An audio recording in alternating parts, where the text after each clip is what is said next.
I don't know. It's not you. It's just me. It's not you. We're live. We're live. We're live. We're live. Okay, we are. Hello, guys. I know some of you are still eating, so please feel free to eat. We're going to get started with our panel discussion.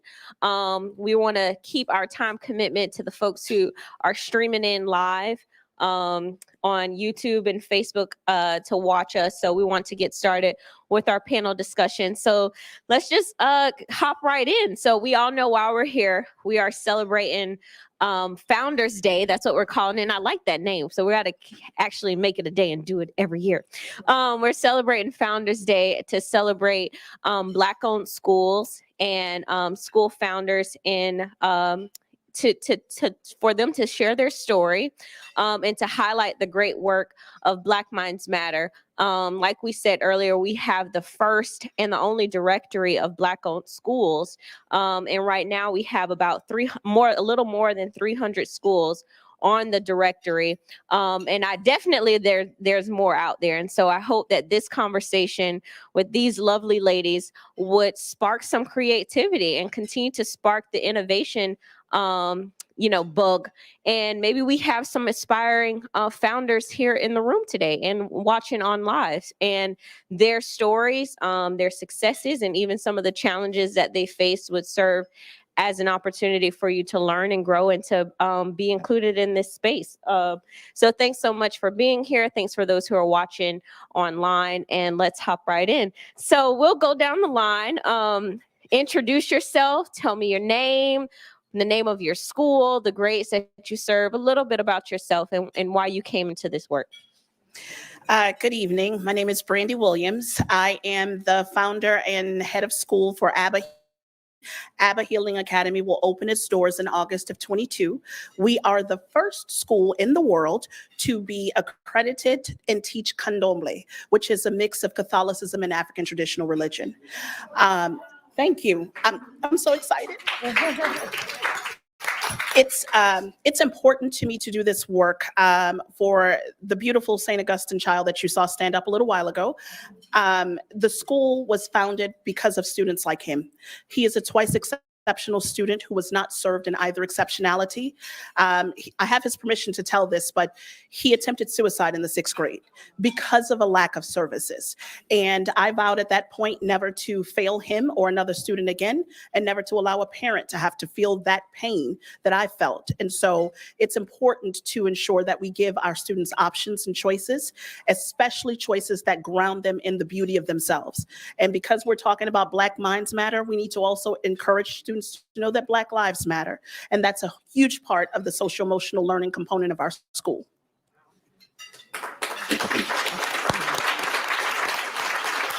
Good evening, and thank you all.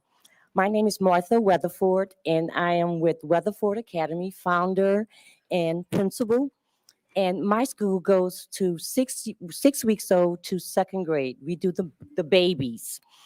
And the reason why I opened up my private school was because once my children was leaving the child care center, they had nowhere else to go but a failing school.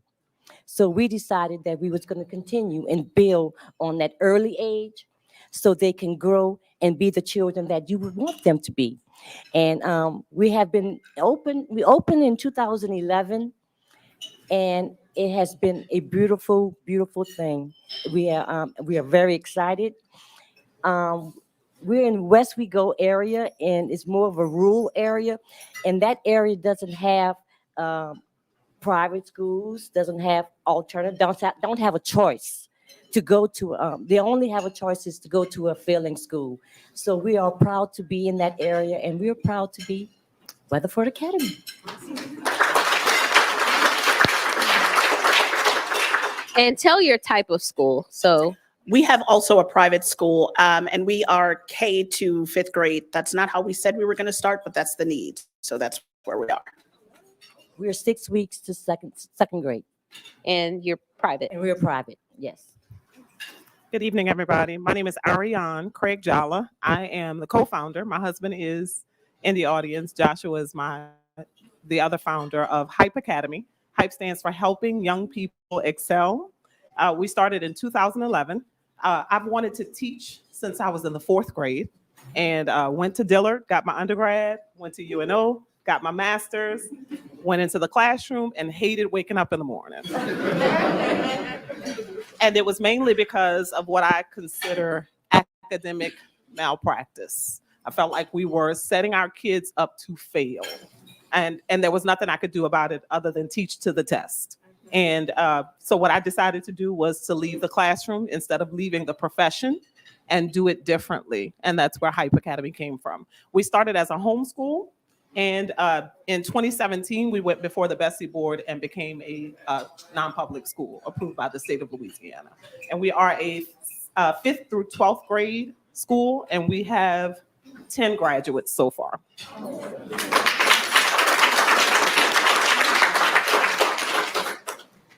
So I am Vera Triplett. I run the Noble Minds Institute for Whole Child Learning. Currently, we are a K-6 school, public open enrollment school. We take students from across parish lines. So we have students, the vast majority of our students are Orleans Parish students, but we have students that come to us from East and West Jeff, St. Bernard Parish, Plaquemines Parish, pretty much all over the state. Slidell, we have people that come from as far as Slidell to attend our school. We started in 2014 as an after school and summer program and just sort of morphed into a full day, full year school. I started my career as a teacher. I grew up in the 7th Ward. I went to Valina C. Jones School. My principal was Dr. Washington. My vice principal was a woman named Gloria Humphrey Scott. If you are old enough and from the 7th Ward, you will know who that is. And so that made a huge impression on me, being in a neighborhood where, and learning from where the leaders were Black and all of my teachers were Black. It just left a powerful impression. And so like I said, I started my career as a teacher in the early 90s and went into mental health, children's mental health, which morphed into a career in children's juvenile justice reform, which led me back to education. And so I like to say that our school is sort of a conglomeration between education, mental health, and social justice. We are the only school, I think, in this region that by charter, by contract, as a part of our document, we do not suspend or expel children at any time for any reason. We do not have an in-house disciplinarian. We have a clinical director. And so when our kids have a disciplinary issue, they go and see a therapist. They don't go and see a disciplinarian. And so we have been operating as a full day, full year school since 2017. We currently have kindergarten through 6th grade. We will add 7th grade next year, 8th grade the year after that, and then we will stop because I'm not crazy. Awesome. Well, that was a great segue. Let's bring it back down. Let's bring that, same vein down of why did you guys get into this education space? Why start a school? That's not an easy venture. There is no how to start a school for dummies. I've looked it up. There's not one. So if anyone wants to write that book, you should. So why did you do it? Are we going to start here? Okay, so I think for me, it was a number of different things, but I think I was definitely a pro-reform person. I was a teacher in the system when the system was not doing well by kids. And so I knew we needed to do something different. I think that I was a champion for it when it initially rolled out. But then when all of the choices were the same, they looked the same, they sounded the same, all of the strategies were the same, then it was like, well, this is really not reform. This is really not choice if all of the choices look the same. I think also having spent time in the juvenile justice reform arena as well, it became clear to me really quickly that most of all of our kids who touched the criminal justice system did so for the first time through a school. And that was just wild to me to sort of comprehend. And so, for me, having lost a child myself to violence here in the city in 2010, Now having grandchildren, my oldest grandson, as we were talking about earlier, attends my school. I have a number of children at my school, most of them African-American boys, who would not still be in school if it weren't for our school. And so I think that for me, that is my why, because I know that those kids have a future and that it is bright, but at other places, they were being told that they didn't.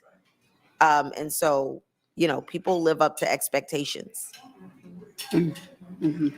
I would say that my mom was a para for 23 years. She was a teacher's aide for 23 years. And I'm number 8 of 8. And I watched my mom work with moderately disabled young people. She would catch the bus from Culver to Gentilly, to the Gentilly Woods Mall, teach them how to shop, teach them how to go to the grocery store. And she would come home and she would fuss about how they were treating her, but she could not stop talking about them. And that stuck with me. And went to 4th grade. I was at Helen S. Edwards. Went to 4th grade, and Mrs. Weber, on the first day of school, put her phone number on the board. Now, she knew we were going to play on her phone. She did it anyway. And she said, "My name is Mrs. Flora Weber, and if you ever need me, call me." And that was the day I decided I wanted every kid I came into contact with to feel the way she made me feel that day. The third reason for me has to do with St. Mary's Academy. 25 years ago, I finished from St. Mary's Academy.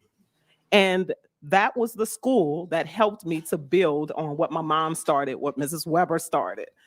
And if not for those 3 reasons, going into the Orleans Parish school system and St. Tammany, because it wasn't just Orleans that I went into, going into both of those systems, I would have just left teaching. I would have just left, but I love it. I've loved it since I was a kid. So I had to figure out a way to give what God placed in me. And so the next step for me was obviously, it may not be obvious to everybody else, but I'm like, I have to teach, but I cannot be a part of a system that is setting kids up to fail. So that's where the school came from. My dream started early. I knew I was going to be an educator when I was 5 years old. My mom passed away when I was 5, and I always told her that I was going to teach. I came down here. I'm originally from Lafayette, Louisiana, and we moved down here 30 years ago. And I've always been an educator, and I taught home economics. So I taught children childcare at the school. So I just took my career, and when Katrina came, I decided when I would move back home to New Orleans, I would open up a childcare center. And my daughter and I did. We had over 40 children, and I realized that my kids were leaving and going to a failing school. And that's when I decided, I asked my husband, who was sitting at the table back there, find me a building. Find me a building, and we will make this work. And he did. We found a building, and we opened it up. And a lot of a lot of my staff had children at the child care center, and they wanted their children to continue at Weatherford Academy. So we decided to open up the private school, and that's where the dream continued to grow. So I'm crazy. That's how I'll start. I have absolutely lost all the sense that God gave a mule and to me, because this is probably the hardest that I have worked in my entire life, literally and figuratively, just all the ways. But in 22 years, because that's how long I've been doing this in education, I know black doesn't crack, but I really made the decision to open a school, not because I wanted to. I've run my entire career against being a principal or a head of school. Like I literally have run, you have no idea, track shoes and all. But my son and the 15 other young people that sit on my nonprofit's advisory board, looked at me and said, if you don't open this school, who will? Who's going to believe in us the way that you have? Several times they've referenced the number that we bring up all the time, 20%. 20% is the number of twice exceptional or exceptional learners, special education learners, who reach proficiency in this city. 20%. I can tell you from the work that we have done, we grow kids by 2.5 years every year.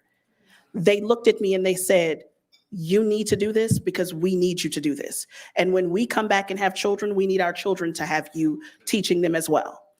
And, after I told them they better not have any kids anytime soon, I went ahead and said, y'all are right. It would be a waste of my talent. It would be a waste of my life. It would be a waste of my passion. It would be a waste of my mission to not do this. So that's why I did it. Awesome. Yeah. And so much of what these beautiful women are doing, they're making history. This is history in the making today. We have a long history of Black founded schools. Julius Rosenwald and Booker T. Washington across the country started a chain of, they called them freedom schools or Rosenwald schools. And they got together and launched over 5,000 schools across the country. And these schools were independent schools and they were Black run. And the reason why they wanted to do this, so Julius Rosenwald, a white Jewish philanthropist, and Booker T. Washington, we know him, they teamed up together. They saw a need in the community. They saw that African-American kids were not being given a great education. And they said, let's create a system to empower leaders in the Black community to start schools in order to educate kids. And it's, like I said before, it's come full circle.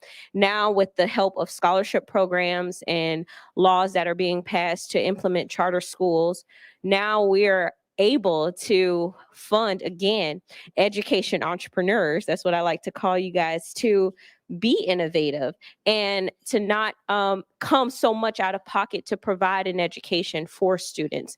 And really shouldn't have to pay anything, because when we look at the numbers and we compare them to what district and zone schools get, they're still not getting anything that's comparable.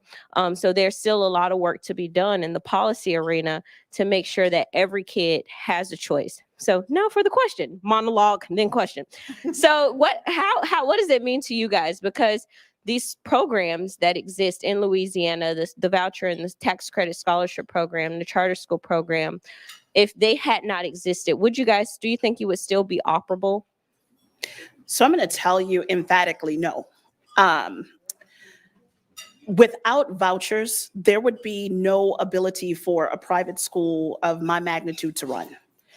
Number one, I'm Black, hello, in case I wasn't necessarily obvious, but it's already hard. And I can tell you this from the nonprofit standpoint, because I've done that since 15.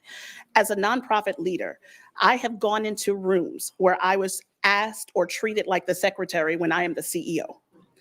And to get money from certain foundations, they have asked me to pull back things that are equity and driven personally for the school and for the program that I could not say I'm going to pull back from. And that meant that the money was off the table. Not to mention, in philanthropy, we as Black founders are often given a third of what our white counterparts receive. And so when you're talking about getting money, we don't have a lot of avenues to do that, even though the money is here in the city. So without the voucher programs, we would not be servicing our students.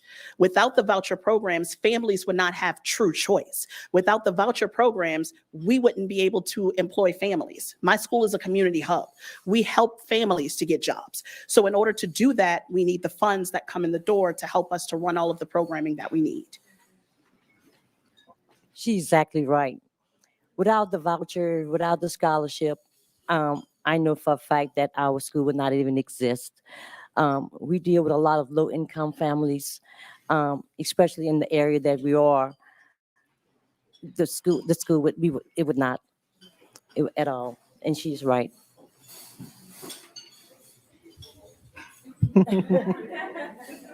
I don't quit. So I know the popular answer would be, nope, we would have to shut our doors, but I didn't start to quit. So I would have found a way. But I will say that the scholarship program has tremendously impacted our enrollment. Before the scholarship program, many of our parents, our families would come and love the programming, but we couldn't retain them because they couldn't keep paying the tuition. So that's the reason that in 2017, we went before the Bessie board and got approved as a non-public school, because we needed help. We needed help for the families that needed us but could not afford us. So we do have some self-pay parents, but we do have a lot of scholarship parents as well. So I feel like before I address this, I want to say, can I get my bread pudding to go? Because Same. I see that it's being brought out, and I really want it. I don't want You to. know what? I feel like we're making the most sacrifice here, so we should get two So I mean, each. You know, if I somebody ordered would cobbler. mind just putting Cobbler my for bread me. pudding in something, I know that's not what this question is about, but I really want it. I'm sorry. So I'm a public school, which is a little bit different. But as I mentioned earlier, we started as an after school and summer program. And so when we started as an after school and summer program, my husband, who at the time was not in education, he's over there in the peach jacket. I mentioned a jacket because he was excited about wearing it tonight. So I wanted to bring attention to the jacket. So we did it through a series of like volunteer and like people literally donating stuff, and then us paying for it on our own. I think education finance is a larger policy issue because it is inequitable. It's inequitable, first of all, on its face. We just don't get enough money based on the way that schools are funded. So schools are funded through tax bases. New Orleans is not a wealthy city overall. So we get very little money to educate students.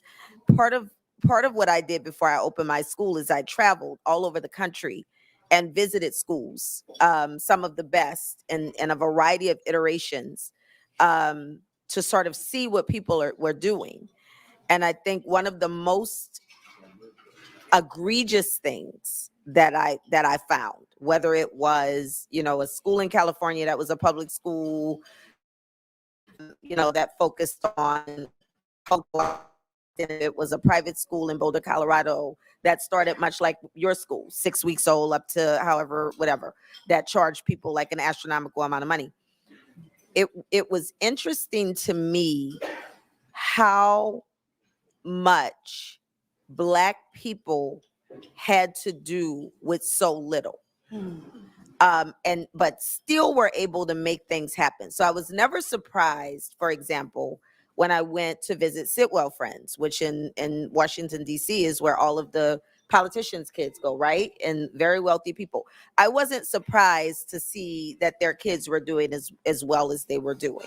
But I was surprised to go to an inner city school in California, and where there was very little resources, and see that they were doing equally as well, but they were not getting the attention, and they were doing it with so much less, right? And so I think that there are a lot of battles that are being fought, reform-minded people versus non-reform-minded people, charter school people, anti-charter people, whatever.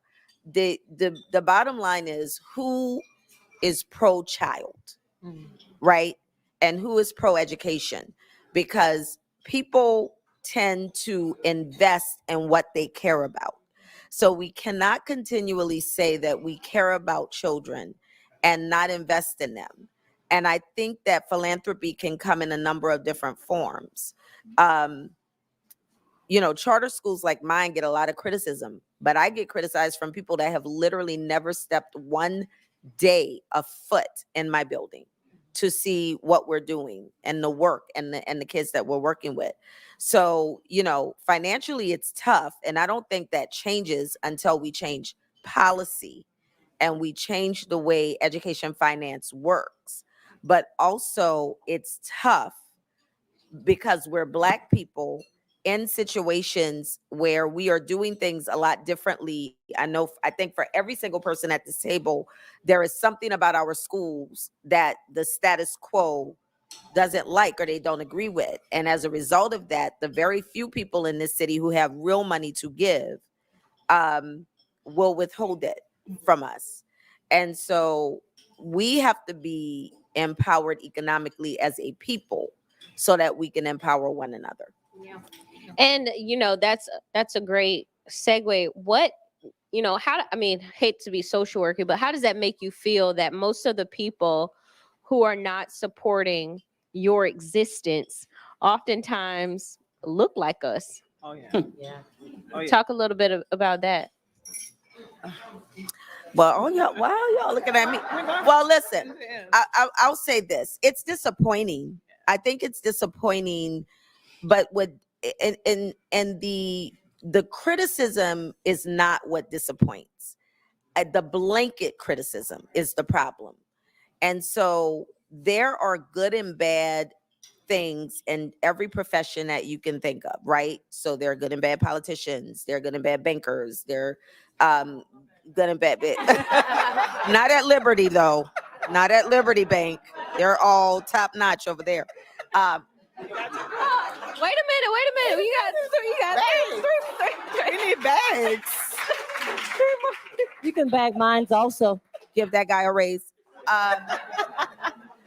But I think what's disappointing is really just the lack of objectivity around what we are all doing.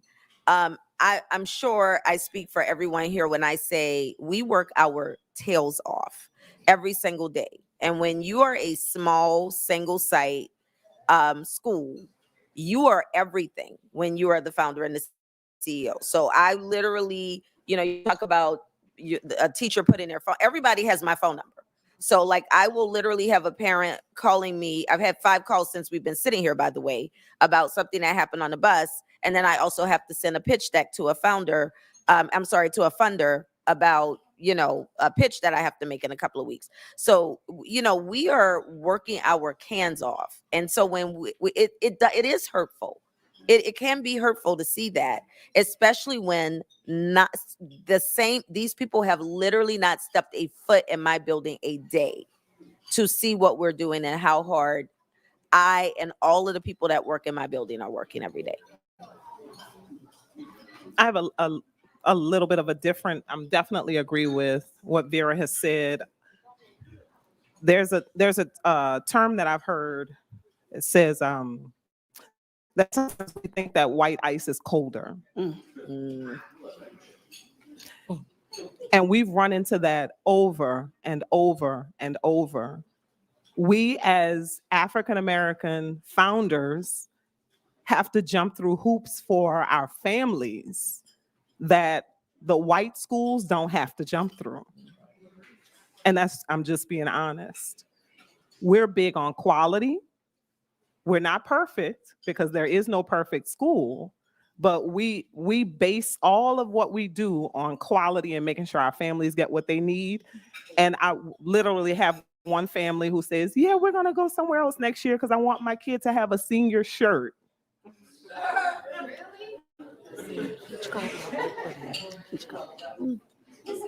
A senior shirt. So the investment has to start in the families. The investment has to start with our moms and dads who have to wake up and bring these kids to school on time and not show up. Family showed up on the first day, not a laptop, not a pen, not a sheet of paper, and said, well, if I had known. So for me, it is, and that's part of the reason I said the scholarship program, I am super grateful for the scholarship program. I would love for my parents to be the first investors, to say, I value what you bring to the table. Not asking you to be perfect, but I value what you bring to the table. And I think that that is part of our issue as Black founders, is that our people do not value what we bring to the table. And they would rather bring their money and pay higher tuition and get loans to bring them to where the ice is colder. That's just my thought. When I opened up my school, and I met administrations from different areas, and when I was approached with an African American person, I kind of got excited because, you know, I thought we had something in common. But then come to know, you get slapped in your face. So I look at things different, and I look at people as people. I have a very quality school, and we give one-on-one service. And when my parents tell me we're going to take my child out for something that doesn't make any sense, it bothers me. And it bothers me because I know I give 105%. I go over. And I don't just, when I interview my parents and I interview my teachers, I tell them, and my staff could tell you, I tell everyone, it takes a village. I cannot do this alone. And I need everyone to be part of my vision. And it hurts me a lot when I notice that my own is the one that's discriminate against me. So I kind of outgrown it and look at it different and just realize that I'm going to do what I have to do. But I'm hoping that we can look at life and realize that we all have a purpose and we all have a goal, and try to drive to that and work to that. But it's a challenge, and we're working through it.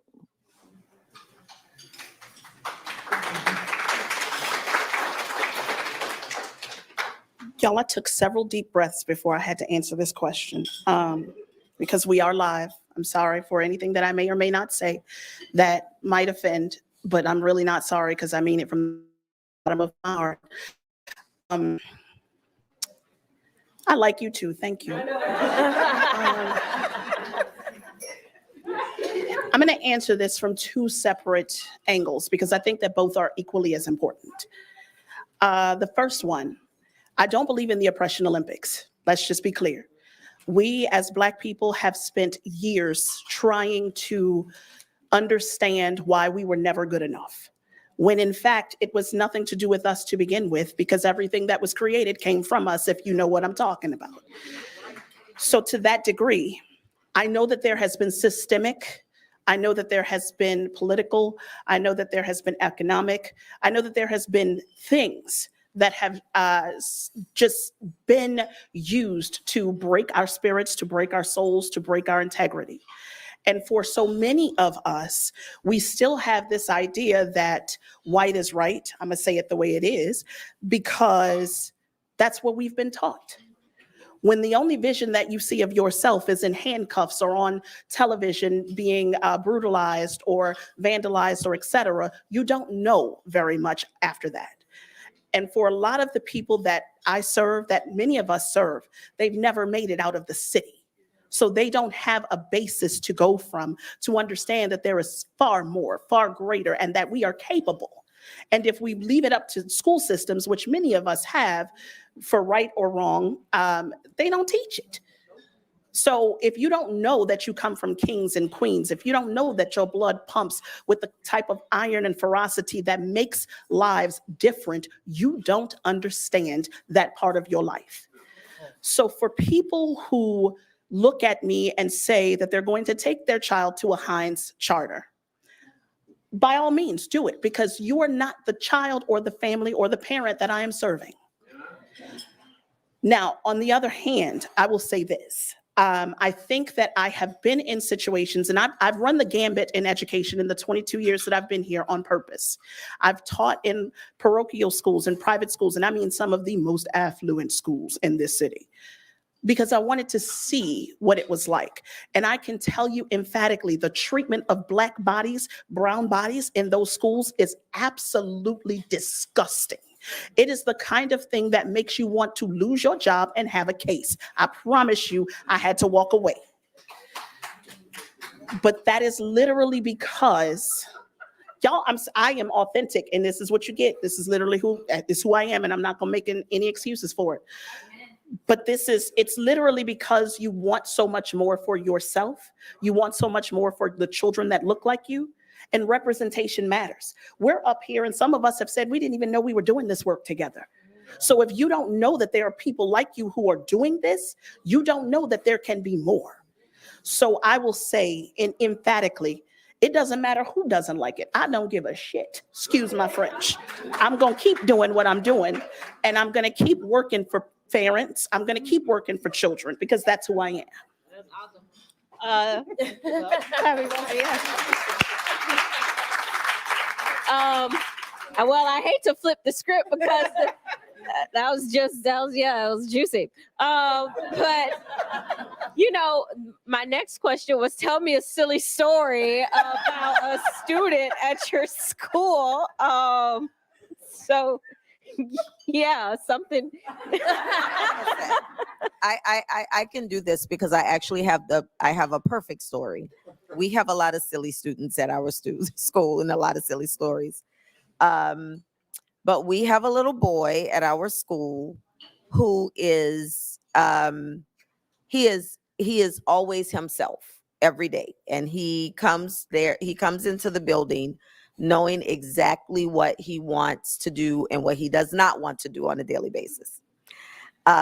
On this particular day, they were in class. It was just a sort of a regular situation, and the teacher called on him, and she just said, "Corey, can you answer this question?"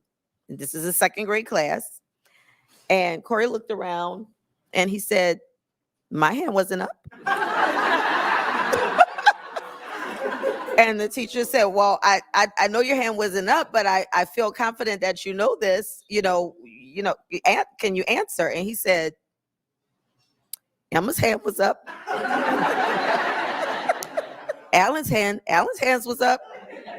My hands, they weren't up." And so basically he was like, listen, I didn't sign up to answer this question. Right now, I might feel like answering the question later, but I'm not going to do it right now. And I just thought that was the funniest thing in the world.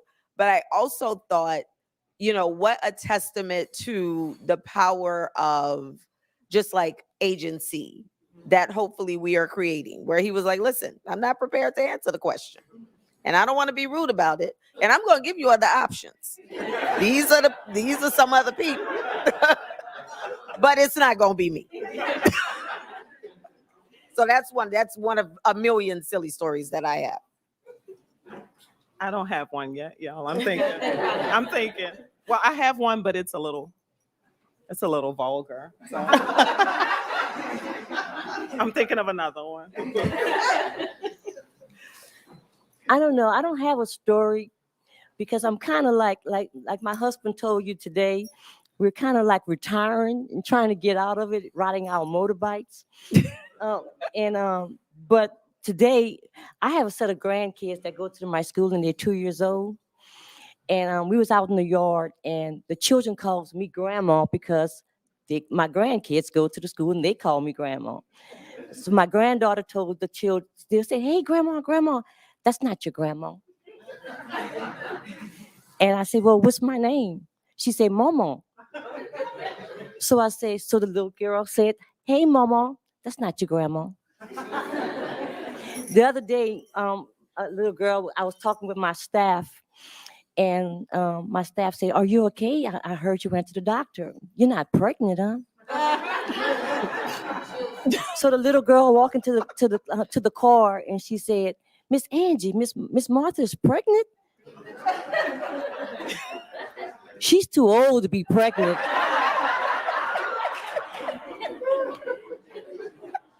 I said, tell her that she's right. I am too old to be pregnant. So that's my story. Given that we're not open yet, I will give you a story from way back when I was teaching. So I love middle school. That's really my bread and butter. I love seventh graders. There's a demon that jumps in their body and eats their spirit, but I love them. My kids knew that I was that teacher that you just didn't play with, like that lady is crazy kind of thing. So what happened was one of my kids, this should tell you exactly how old I am, had a child and they came to my school, right? I don't know how that happened either, but it's all right. This child was so scared to get placed in my class. I was handing out the schedules and she comes up and this is her shaking like a leaf. She says, do I have to take you? I said, well, I mean, I guess not, but why would you not want to? My mama said you're going to kill me.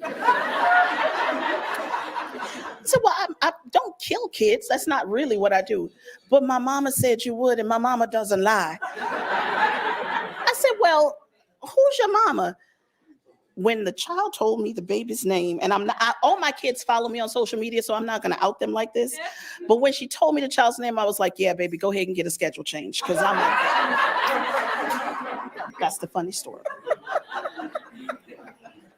Awesome. And last question, well, second to last question, before we open it up for, if anyone wants to ask a question of the school founders, you're happy to do so. Kind of on that flip coin, a story of oh, did you have one? Did you come? Girl. It's real short. I got a message. I got a text message from a teacher, and all it said was, "I quit." To the point. Just to the point. And it said, "I quit," and I said, "What's the problem today?" She said, "Why didn't you tell me that D doesn't wear underwear?" Wait, what grade is this?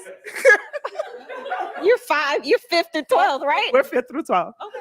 Why didn't you tell me that D, of course, that's the student's name, that's not his name, doesn't wear underwear? And I said, well, that's why you quit. And I thought it was a one-time thing that I told y'all it was vulgar. I thought when he sits down, you can see. Okay, don't worry about it. No, you gotta finish because this is this left mid story. We're on the edge of our seat. He's a big boy, and when he sits down, don't worry about it, y'all. The time has passed. The time has passed. A little down, and you can't tell. Yeah. So he probably was wearing underwear. No, he wasn't. Oh, he wasn't. He wasn't. He wasn't. I've experienced it before. He wasn't. No, he wasn't. Okay. No, that's okay. he needs to get a lot of things. That's Perhaps someone. That's it, y'all. That's it. We got a lot of things. So, a story of a student who has gone to your school, maybe currently in your school, whose life has just been transformed. You saw the night and day type of experience in their life. And maybe it could be what for you, since your school opens next year, what do you aspire for your kids to take away from your school? And then for the others, kind of that. Oh, no, I have that. Joseph, stand up for me, baby. So I always do this because it's important. In 6th grade, he had a very unfortunate situation where he attempted suicide. But this wonderful young man, who I love very dearly, graduates in a week. Thank you, Jesus.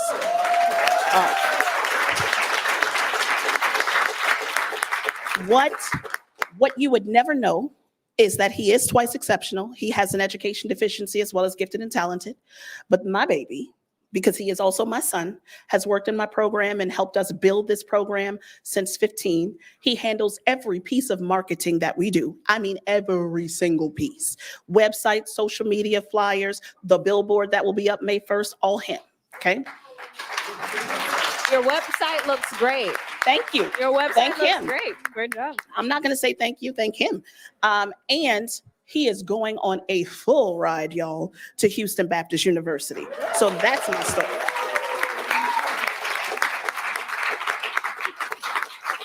And his dad, my husband, my wonderful husband who's sitting next to him, He's like, stand up, Dad. gets to get him out of our house so that we can live our lives in the best way possible. Hallelujah. Well, you're a school founder, so you kind of just, put yourself back in the rat race. But that's okay because I can still live my best life because my child is not in it. They be coming back though. You know what? He has other family members. I don't have to. Just FYI. He's the only grandchild. I don't have to.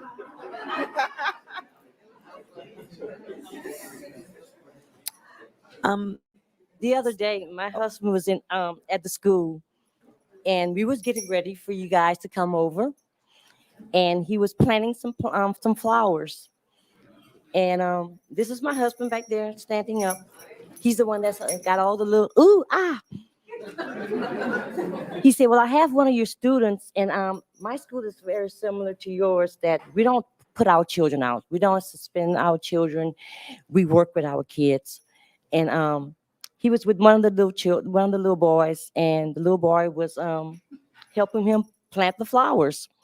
But the little boy just got thrown out of the classroom because he was misbehaving.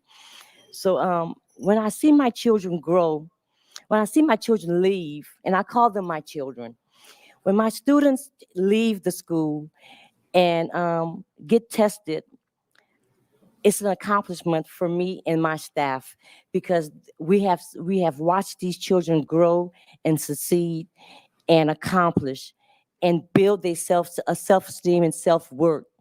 And when you build a child's self-worth, it's just amazing what this child can accomplish. So, half of my staff is here tonight, and half of my staff children attended my school. And it's just a blessing just to see them grow and succeed. Selena is the student. We have many stories. I have good stories like that. Selena is the student who comes to mind when I think of a major turnaround. When she was in 6th grade, she was going to a local Catholic school. And according to her mom and to her, one of the sisters told her that she was wasting her time,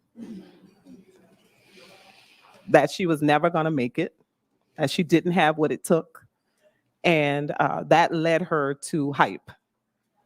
Her mom needed another option for her.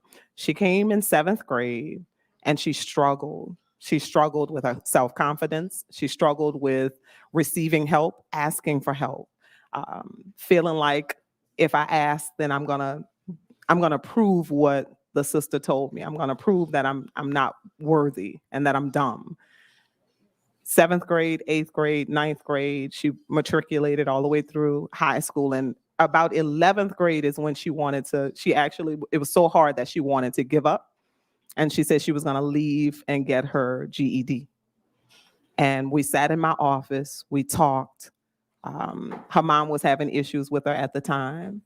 And after that conversation, I started to see a change. And sometimes we talk so much, and we don't think that they're listening. We don't think that they care what we're saying.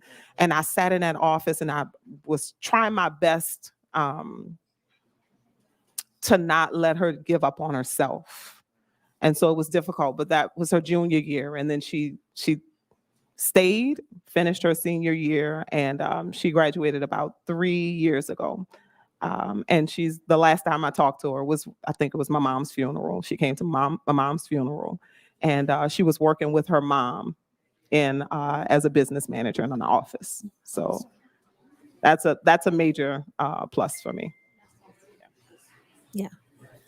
So like you, I have a lot of them. The ones that stick out to me are generally the Black boys, because as you know, the Black boys are probably one of the most endangered species that we have walking around on the planet right now. Two come to mind. One, 1819 school year came to us, and he came to us because his mother was actually getting ready to be adjudicated for truancy because she had not been making him go to school. And she came to the school and sat down and she said, listen, I'm going to admit that I've been keeping him out of school, and I've been keeping him out of school because every time he does something, they call the police on him. And I am scared to death. He is autistic. And I am afraid that the one time that he does not comply, when they say do something, they're going to kill him. And so I have been keeping him home. And at the time, we really did not have space. Like, we did not have a seat in the classroom. True story. And I initially said to her, I would love to help you, but I literally don't have a physical space for him. And I went home that night, and nothing but the Lord said, you got to take this child. You have to take him. And so the next morning, and I was very upset with God, by the way, because I was like, how and where? Like, what is he going to do? Where he going to sit? But it's like, Jesus is like, that's not my problem. You figure that part out. But I called his mom. She brought him. First day he was there, day one, first day he was there, he punched the wall. He's a big kid. He was a 4th grader then. He's a 6th grader now. Put a hole in the wall. And then he immediately started crying. And he said, I know you're going to put me out. I said, I'm not going to put you out because you got to fix this. So you're going to fix this wall. That's number one. So we're going to check your hand, and we're going to make sure your hand is not broken. And then we're going to figure out why you thought you needed to do that. But then you're going to fix this wall. Well, last week, that kid, so he is still at the school. He, by the way, has grown, I don't know, 3 or 4 steps in his reading level. He interviewed me last week for a class project. This was a kid who, Miss Taylor is here, she's our SPED coordinator, who came in not reading, not writing. He was a 4th grader. He interviewed me last week and asked me probably some of the same questions you did tonight, wrote every single answer. And literally, as I was trying to go fast, because my toxic trait is that as soon as I submit payment, I start tracking my order. So I was tracking my order on something, and I was like, hey, Brandon, come on, I'm tracking my order. But he was like, I'm not done. There's like 2 more questions. But, that he for sure is a success story.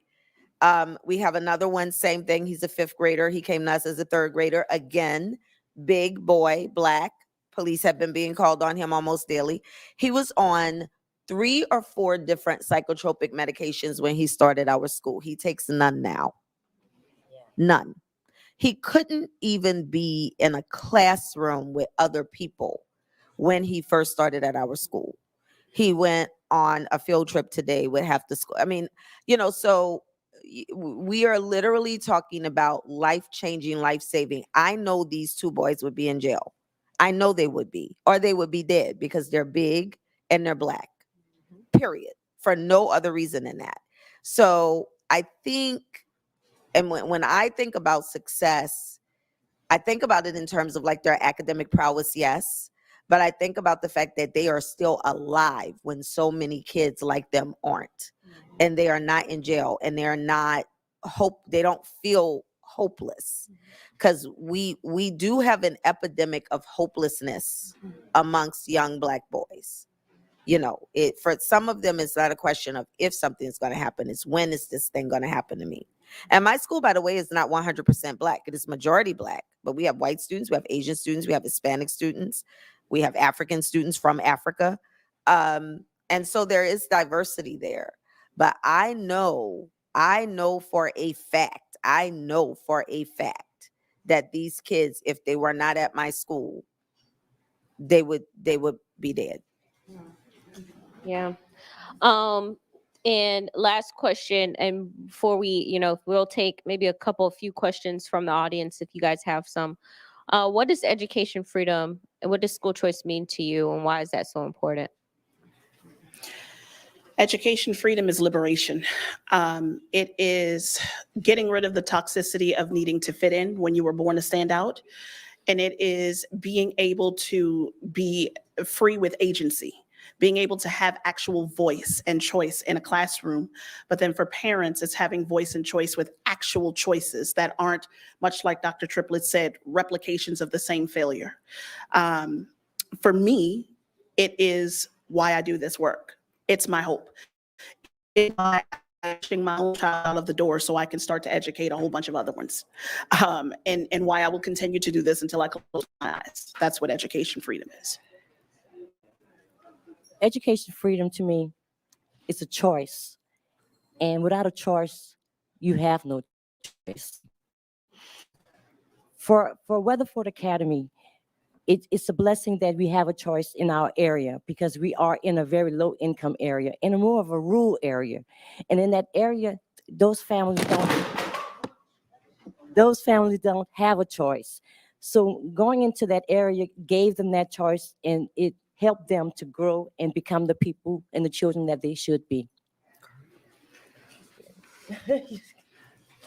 Education freedom for me is uncovering options for my kids, helping them to see the options, helping them to see the possibilities, not just finish high school, go to college, but if you want to go to the military, if you want to start a school, if you want to be an entrepreneur, if you want to travel the world, if you want to, whatever that is. So that's education freedom for me, is putting the table in front of them and reassuring them that it's safe to try whatever it is that you want to try, and that there's no one correct path as it relates. The only thing is just make sure you get what you need. I think so. The model at our school is where the experience is as good as the learning, because we want the experience of being in school. I actually had a good time at school. Like, I learned a ton of stuff. But we used to, like at Valina C. Jones, we paid like $1. And I know that's probably going to just like say how old I am, but we would pay $1 for something called cultural resources. And we went to ballets, and they brought us to restaurants and, all of that kind of stuff, which is the kind of stuff that I do with my kids. So that's the power of being a founder, is that you get to set the tone. So for Black History Month, my kids came and ate here at this restaurant, and they went and ate at Lil Dizzy's, because I wanted them to understand that there are Black people that own white tablecloth restaurants that you can actually go and eat in. And so, that is the freedom, I think, the freedom to know, and there is joy, that there can be joy in school, right? That school is not jail, and it doesn't have to feel like one. And that you can have fun, and that you can like the adults, and that the adults can like you, but they can still hold you accountable for your behavior. And, in our morning meetings every day, we say mantras.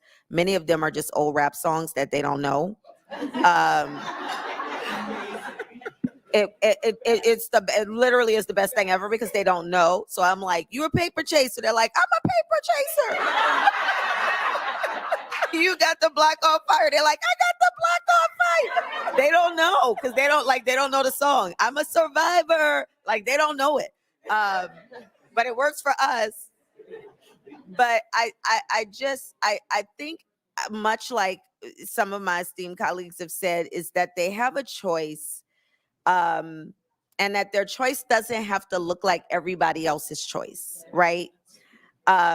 And I think the freedom to know and understand, like, we talk a lot, like we were talking about, like how, fried chicken has us in a chokehold. And I love fried chicken. And I hate that fried chicken was made into such a horrible stereotype. But then I get to teach my kids, because I know history, that the reason why fried chicken was made into such a horrible stereotype is because Black people were making a lot of money from it. And they didn't want us to be economically free, right? Same with watermelon. We make a lot of money from that. And so when you take that knowledge and you can turn the things that people try to make negative about your culture into a positive, because it makes a huge difference. And so to me, that's education freedom, right? Being able to give back to people some respect for their culture. Thank you. Any audience questions? These people tired. Go ahead. Mine is a comment and a question. When I was in the second grade, I was in California, and we took a test back then. I can't even remember the name of it, and they told my mother she will not pass the second grade. So of course, my mom went home and we did flashcards. Back then, I didn't know I was a kinesthetic learner. I need to see it, feel it, touch it, do it. They didn't know that back then. So once she did that, now, I went to school, I had 2 masters, because of my mother. So my question to you is, do you get that parent support? I know a lot of you, all of you are probably in impoverished schools and neighborhoods that may, single parenting or grandparents are parenting. So do you have that parent support that could help you and help the kids with homework and come to the school and assist you guys when you need help? Yes. The answer is yes. I mean, our parents are awesome. I think that one of the things that we need to make sure that we don't do is think of parent support in one way. Mhm. And so we give our parents a lot of different ways to support us and a lot of avenues to support us. And I think that makes the difference. I think also we really do treat our parents with dignity and respect. And it's difficult because parents, like some folks talked about earlier, like they hold us to a very, very, very high standard. Mhm. And sometimes it feels like all they want to do is criticize. But then I think to myself, this is their most precious commodity, right? I have children of my own. I understand where it comes from. And so even though I might not sometimes like it or think it's fair, but just remember that parent support comes in a number of different ways, not just financial. But yeah, I would say we definitely do. I'll say the same. Our parents, like we have students that have been on our advisory building the school. Parents have also been a part of this school as well. We had parents a couple weeks ago laying floor tiles with us. So absolutely, yes. I would say yes also. One of the things that Weatherford Academy implemented was our parents have to do at least 50 volunteer hours. So they give back to the school.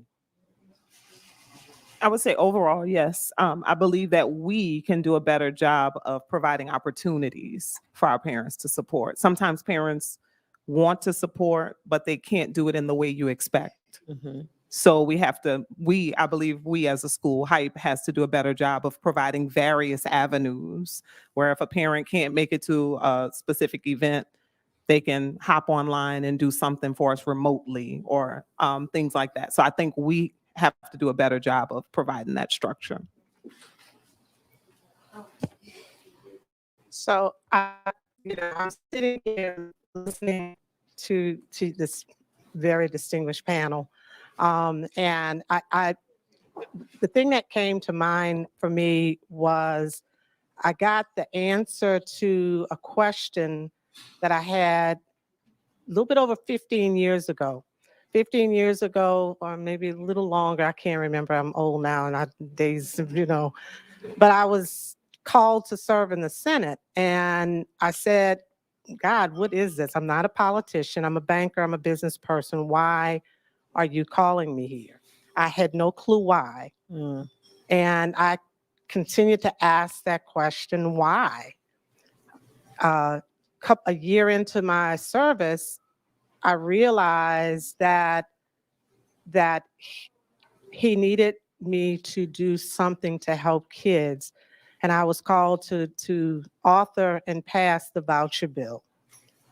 I didn't know why then. I didn't realize until right now the very impact that decision that I made that was so counter to every other Black person in Louisiana. I was ostracized. I was talked about because there was something that God asked me to do and I was obedient. And today I understand the why, and I want to thank you. Thank you. I want to say thank you. Thank you for your obedience. Thank you for your courage. Thank you for your determination, because you've opened doors that you won't be able to see beyond your lifetime. So thank you. Thank you. I'm sitting back here, and for the last 64 years, I've been a visionary. Listening to you ladies, telling your story, and it's good to tell your story while you're alive. Mhm. To the founder, I see this as a banquet, a Founders Day, but the visionary I see, this can be a conference, a convention, with the panelists being the educators, the directors, the owners. Bring along the parents to this convention. They can attend the convention and have them sitting in some rooms, the workers, and workshops, putting it all together. A 3-day convention. I might not live to see it, but let's pray it happens.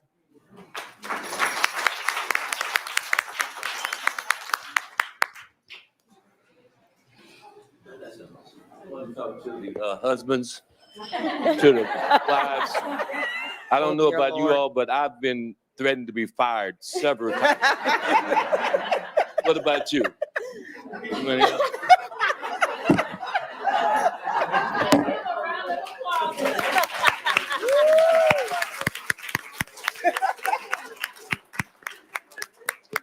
Hello, hi. I'm a first year educator, and I want to know if there is any advice you can give me to better my skills and understanding. First year, huh? Ooh. A brave girl. Right. What grade level are you? Woo, Girl, she is toddler. girl, run. I said run. Run. I would just say you really have to love it. I mean, it's a tough job. I say to people all the time when I'm interviewing for positions, you really have to love it, because it can sometimes feel like a thankless job. And many times you don't know the impact until years later. I would stay consistent, continue to learn, and just do good by them. Go there with the intention every day, just like do good by them, and do, because you sometimes are going to be maybe the only smile, the only hug, the only good thing that might happen in a day to them. And so just always remember that. I will say this. Number one, know that your first 5 years are probably going to be the hardest years that you ever have in education. And it has nothing to do with you. Those are just the years that you are learning, growing, maturing. Things are going to constantly change. And there are a lot of people who have nothing to do with education and know nothing about what you do on a daily basis that are making the rules for you. So just hone those ideas now. Secondly, develop a why statement. It's one thing, and I definitely agree with Dr. Triplett, to love what you do and know that. But if you can tell yourself why you did this in the first place, on those days where you want to high five someone in the face with a chair, read your why statement, because that's going to help you to not high five someone in the face with a chair. I promise. Yeah, let's not do that. No, let's not do that. You might want They to go still be home arresting tonight people and for develop that, that so don't statement. do that. Right. Do it now.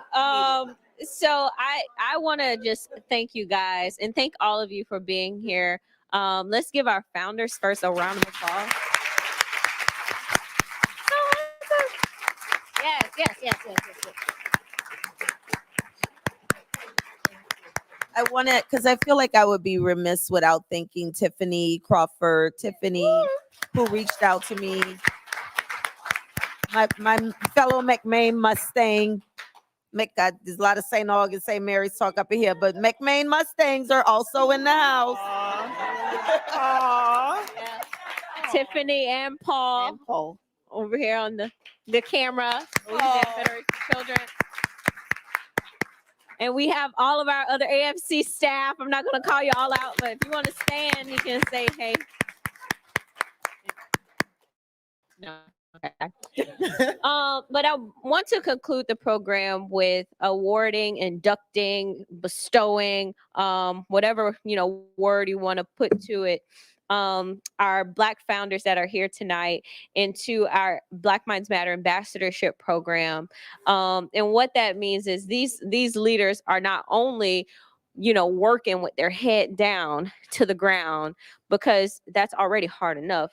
But they've actually committed themselves to share their stories, to share their student stories. I mean, I've talked to Miss Jolla for so many times now since we launched Black Minds Matter. Had a tour today of Weatherford Academy, and we will be coming by y'all's school too. But they not only committed themselves to educating students, but also to impact the entire ecosystem of education in Louisiana, but that in return impacts the entire ecosystem of education in this country. And so with all of the support that you guys give, you sharing your stories, that enables organizations like ours to go before legislatures and say, like, look at these stories. We need to change policies and expand things so that more students can have a high quality education. And so just a small thank you for all the stuff that you do. Thanks for being an ambassador in the fight. And so we'll get a picture with you guys, but Mr. Weatherford. Oh, I'm first. Yes. So you give me a picture right now? Yeah, that's it.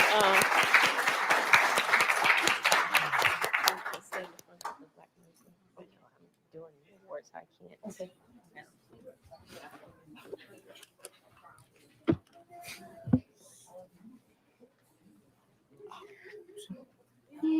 Miss Brandy Williams.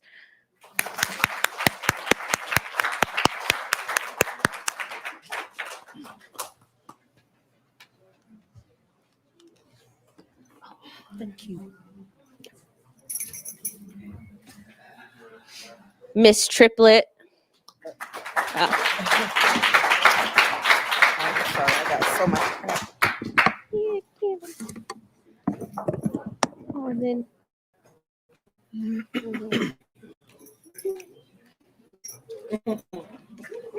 I'm not even. Jolla. Yeah, remember that. I'm gonna have to tell you again.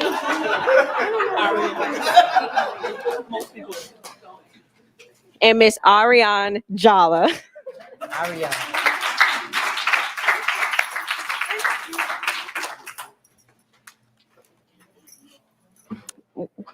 Well, not Anne, but.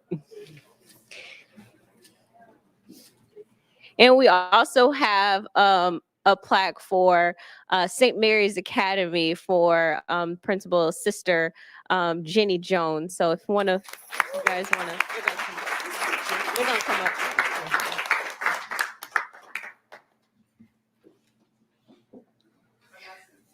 Yeah.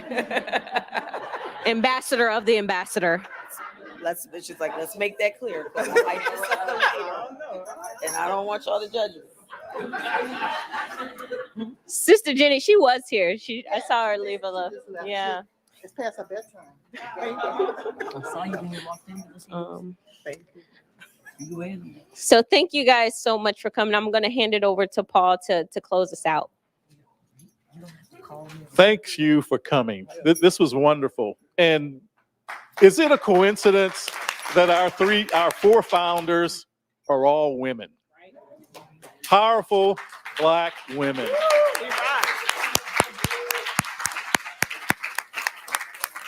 Thank you so much. Thank you, everyone, for spending a couple of hours of your weekday evening. And I will say, drive safely, Uber safely, Lyft safely. Thank you. Thank you, Paul. Oh, I'm so sorry. I gave the mic to Paul, not expecting to talk again. So good. We do have some swag over here in this room if you want to take it. Hoodies, pins, and things. She and I've spent some time together, but Do you have a business card? I don't have a business card because I'm just not that fancy. But